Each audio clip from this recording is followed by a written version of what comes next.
이제 좀 중요한 시기가 온 것 같아요. 미국이 34개주인가요? 하여튼 그 경제를 재개하는 곳들이 곳곳 늘어나고 있고, 그 TV에 보면 마스크도 안 한 채, 뉴욕 같은 경우는 이제 아주 심각한 곳인데도 불구하고 마스크도 안 하고 이렇게 센트럴파크에 대규모 인력들이 이렇게 나와 있는 것들을 보면서 미국 사람들 참 대단하다 이런 생각이 들긴 합니다. 근데 우리가 이제 이렇게 그 미국 사람들 나와 있거나 자유롭게 움직이는 미국 사람들을 보는 게 전체 미국인들을 보는 건 다 아니기 때문에 이것에 너무 긍정적인 시선만을 주시면 안 돼요. 다만 이제 향후에 그 확진자 증가 추세를 일단 봐야 되겠죠. 이렇게 이제 재개했는데도 불구하고 그 늘어날 것인가 조절이 될 것인가 이런 부분 하나 하고, 그다음에 이제 소비 패턴이 어떻게 될 것인가라는 하는 부분들을 봐야 되는데, 개인적으로는 이제 이미 들었듯이 일정 수준의 그 위축 과정을 거칠 거라고 생각합니다. 경기 수축은. 다만 주식 시장이 그런 상황에 대해서 일시적으로 이제 그 추세적으로 강하게 위쪽으로 움직일 수 있기 때문에 이제 잘 지켜봐야 될 것 같고요. 일단 먼저 앞으로 갔던 지역, 아시아 지역하고 이제 미리 보면서 미국은 어떨까라고 미리 한번 짐작해 보면, 여기 KBS 뉴스 보도에 보면 코로나19 이후 경제회복에 대한 신뢰도인데, 여기 보면 6개월에서 12개월간 느린 회복 기간에 있는 게 이제 중국을 중심으로 봐야 되는데요. 인도 같은 경우는 아직 전체적으로 확대가 안 된 상태고, 일본도 이제 마찬가지인 것 같고요. 이제 중국이 일단 지나간 뒤잖아요. 그런데 거의 반수가 6개월에서 12개월 정도 느린 회복이 있을 수 있다라고 지금 보고 있다는 겁니다. 다음으로 보면 개인 가계에 미치는 영향이, 여기 보시면 이제 2개월에서 6개월, 7개월 이상 뭐 이렇게 되는 비중이 굉장히 높죠. 아주 짧은 기간을 선택하는 것은 중국 사람들도 아직 적어요, 상대적으로. 개인의 심정 영향이 상당히 안 좋은 것 같아요, 중국은. 이제 극복했다고 얘기를 하고 있는데도 불구하고. 그 다음에 여기 보시면 이제 그 중국의 그 소비 패턴, 향후 2주 동안의 소비 패턴 중에서 이제 봐야 될 게, 여기 보시면 패스트푸드 식당이나 호텔 레저 이렇게 이제, 그러니까 사람들이 많이 모이는 곳에서 지출을 안 하려고 하고 있고, 이제 집 내부거나 주로 이제 생필품 이런 것들 쪽에 몰려 있다라고 하는 것이, 중국이 뭔가 이제 전 세계적으로 가장 빨리 뭔가 수습을 했음에도 불구하고 소비 패턴은 아직 그러니까 가계의 심리는 아직 회복이 되지 않은 상태로 움직인다라고 하는 걸 우리가 볼 수 있는 것 같아요. 또 한 가지는 이제 중국이 그 코로나 사태로 인해서 여러 가지 문제점들이 있어서 뭐 실업이 양산돼 있고, 그래서 이제 외부에서 다른 지역으로 와서 했던 이주 노동자들도 실업으로 다시 고향으로 돌아오고 이런 내용들이 쭉 돼 있거든요. 근데 이제 여기 기사 중에서 이제 봐야 될 건 이건 것 같아요. 현재 중국 실업자는 수천만 명이 이른다고 추정되는데, 전문가 중에는 2억 5천만 명까지 보는 이도 있다라고 전했더니, 이게 과도할 수도 있죠. 최대치니까. 근데 국제 정치 경제 분석 기관 이코노미스트 인텔리전트 유닛은 올해 중국에선 적어도 2,200만 명의 도시 근로자가 추가로 일자리를 잃으면서 실업률이 10%로 높아질 것이다라고 얘기한다는 거예요. 근데 더 중요한 건 여기 보시면, 약 2억 5천만 명이 임금이 삭감될 수 있다고 경고를 했어요. 임금이 삭감이 왜 중요한지 아시죠? 경제가 성장하려면 돈을 써야 되는데 쓸 수 있는 돈의 여력이 줄어드는 거죠. 실업도 중요하지만 임금이 삭감된다는 것은 경제가 잘 돌 수가 없다는 뜻입니다. 다음 중국 기사를 한번 보면요. 이건 이 포치타임즈에 대한 내용인데, 세계 공장이 흔들리고 있다 이런 내용이 나오거든요. 그래서 이제 그 코로나 바이러스가 극복된 이후에 여기 보시면 상무부에 따르면 대기업 대부분과 중소기업 80%의 사업장이 재개를 완료했다라고 얘기를 하죠.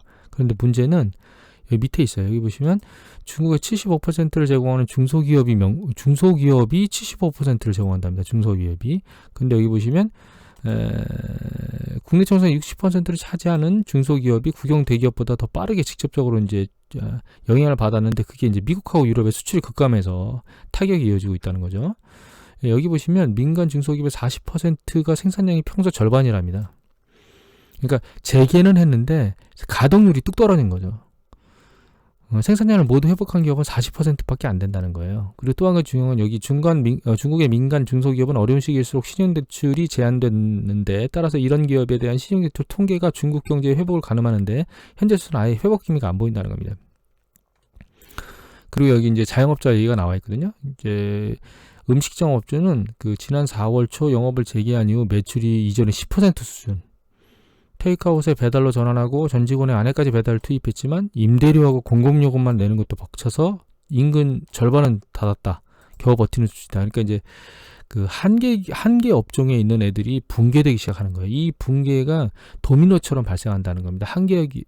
어느 한 개 기업이 완전히 무너지기 전까지는, 왜냐하면 경기 수축이 심리적 누적 효과로 발생하기 때문에 소비자들이 그 일정 시간 동안 소비를 위축시키는데 그 기간 동안 버티지 못하고 파산하는 기업들이 양산되고, 그 기업으로 인해서 또다시 이제 실업이 양산되겠죠. 그러니까 이제 그것들이 누적치로 해서 어느 정도까지 될 때까지는 가게 되는 현상이 이제 경기 수축이라는 거예요. 그 과정을 이제 설명을 지난번에 드렸었죠. 이 사이에 또 이 아저씨가 또 나타났습니다. 닥터 둠이라고 루비니 교수죠. 그래가지고 예전에 글로벌 금리 위기 때도 대공황이 온다고 난리를 치셨던 분이에요. 요번에는 이제 대공황이 아니고 대대공황이 온답니다. 그래서 이제 경고를 했는데, 뭐 여기 보면 노령화 인구가 있어가지고 뭐 경제 성장 속도가 늦어지고 뭐 건강보험 관련돼서 지출이 많아져야 되고 성장이 늦어지고 쭉 얘기가 나오거든요. 근데 이거는 그 학자들의 토론 형태입니다. 주식 투자하는 사람들은 이분의 얘기를 너무 들으시면 안 돼요.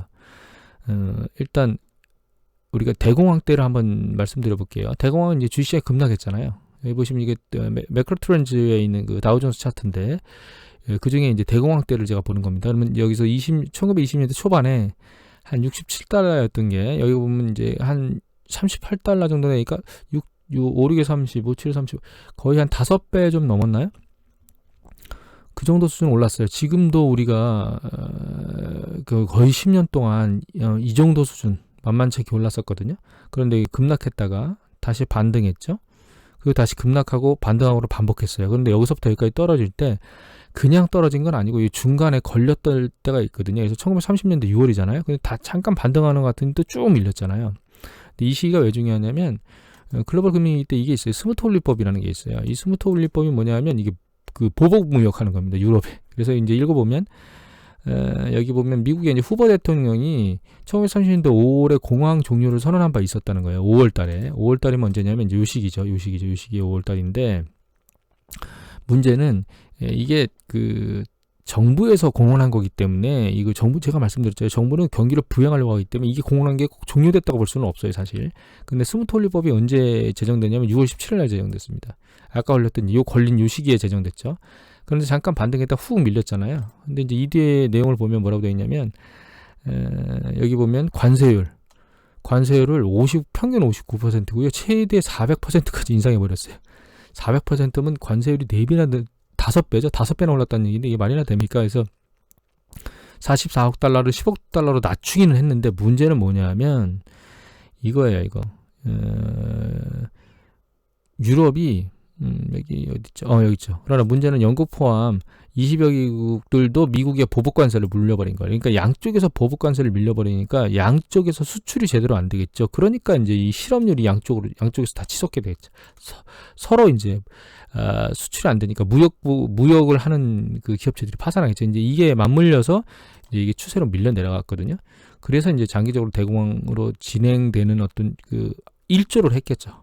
제가 생각하기에는 그것만으로 이 폭락이 여기까지 내려왔다고 생각하지는 않고 있고요. 다만 스무트 홀리법이 거에 대한 단초는 됐다고 봐요. 그래서 닥터 둠이 말하는 것처럼 이렇게 대대공황이 올 거라고는 생각하지 않고 있는데, 지난번에 이제 트럼프가 그 얘기를 했잖아요. 미중 무역 전쟁을 다시 한다고. 그래서 아무 생각이 없는 사람이라고 얘기했던, 오직 자기만 아는, 국민은 상관없고, 그 얘기 왜 한 거냐면 이 스무트 홀리법 때문에 얘기한 겁니다. 그러니까 경제 상황이 굉장히 안 좋은 상태에서 다시 한번 이렇게 무역 전쟁을 진행하기 시작하면 결과적으로는 중국하고 미국 양쪽 다 긍정적이지 못하는 패턴으로 움직일 거거든요. 다만 뭐 중국 하나 이외에 이제 유럽 시장과 나머지 아시아 시장 이렇게 존재하는데, 문제는 이제 트럼프가 중국만 가지고 하는 게 아니고 전 세계를 대상으로 계속 이 관세법을 가지고 놀고 있기 때문에, 이제 이게 경기가 굉장히 안 좋은 상태에서 카드를 들었다가는 이 살아나는 경제를 다시 짓누르는 형태로 갈 거기 때문에, 트럼프의 그런 행동은 굉장히 안 좋은 행동입니다. 아무 생각이 없는 행동입니다, 사실. 그래서 정리를 하면요, 일단은 지금 그 개방되고 있는 패턴에 있는 건 좋아요. 다만 우리가 이제 뉴스 보도로 보는 거는 미국 국민 전체를 다 보는 게 아니라는 걸 일단 명심하셔야 돼요. 그들 중에서 나는 괜찮아 라고 하는 일부분이에요. 그 다음에 극단적으로 반대쪽에 야 이거 아직 위험해라고 하는 사람이 있을 수 있고 중간에 끼어 있는 그룹이 있는데 결과적으로는 중간에 끼어 있는 그룹이 얼마나 되느냐가 중요하거든요.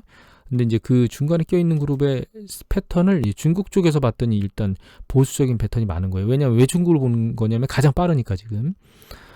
그리고 또 한 가지는 이제 이미 중국에서 실업이 양산된 것뿐만 아니라 어떤 이런 그 심적 패턴의 변화 때문에 중소기업의 가동률이 이제 오픈은 됐지만 상당히 많이 떨어져 있고, 그다음에 자영업자 중에 한계에 몰려 있는 사람들이 있고, 이런 사람들이 점진적으로 이제 파산하는 과정들이 거치게 돼서 이런 부분이 일정 수준은 가야 될 수밖에 없다라는 거예요. 다만 닥터둔처럼 완전히 회복될 수 없는, 그러니까 이 대공황처럼 쫙 내려갔다가 한번 반등을 못하고 다시 밀려서 굉장히 오랫동안 공황을 겪을 것이다라고 하는 것의 가능성은 저는 낮다고 보고 있고, 다만 그 가능성을 높이고 있는 사람이 트럼프인데 왜 그러냐면 이제 과거의 스무트 올리법을 보면 이제 우리가 예상할 수 있다라는 거예요. 한 가지 마지막으로 말씀을 드리면 일단 지금 입장에서는 주식시장의 변동성이 윗방향으로 미국 상황에 따라서 약간 바뀔 수가 있긴 하지만 큰 트렌드의 스탠스의 변화는 없습니다. 현재로서는. 다만 우리가 이건 아셔야 되거든요. 자본주의가 붕괴됐다가 회복되지 못하는 케이스가 있습니다. 그러니까 회복되지 못하는 건 아니고 기간이 길어질 수 있는 케이스가 있거든요. 그거는 그 생산 기반이 붕괴된 거예요. 쉽게 말씀드리면 2차 대전 때 유럽 같은 경우에는 국토에 있는 생산 기반이 다 붕괴됐잖아요. 그러면 돈이 있어도 그 생산 기반을 세우는데 오래 걸려요. 그런데 미국 같은 경우에는 본토에서 뭐 하와이 진주만 이런 공격을 받았지만 미국 본토에서는 전쟁이 한 번도 있지 않았기 때문에 경제 회복이 굉장히 빠르게 움직이는 패턴을 보이거든요. 그러니까 이제 워렌 버핏이 그 얘기를 했잖아요. 미국이 다시 회복될 것을 믿는다. 당연히 믿죠. 자본만 있고 기존의 생산 시설이 존재하면 그게 이제 전쟁이나 이런 걸 붕괴되지 않으면 경제는 반드시 살아납니다. 그래서 제가 이 얘기를 왜 드리냐면 예전에 이 말씀을 드린 적이 있어요. 정말 바닥에 가서 주식이 굉장히 쌀 때 사람들은 대부분 안 살려고 한다고요. 왜냐하면 너무 무섭거든요, 그 상황이. 그리고 더 곤두박질 칠 거고 단기간에 회복이 안 될 거라는 얘기들이 너무나 쏟아지기 때문에 그거의 1차 시그널이 여기 나온 거예요. 이 닥터둠이라고 얘기하는 분이 슬슬 군부를 떼기 시작했는데 그런 상황이 된다 하더라도 경제는 살아난다고 판단을 하시고, 그다음에 그때 이제 집중적으로 자금 집행해서 투자를 하는 그런 패턴을 가지셔야 된다는 걸 잘 기억하셔야 됩니다. 자, 오늘은 이것으로 마치도록 하겠습니다. 감사합니다.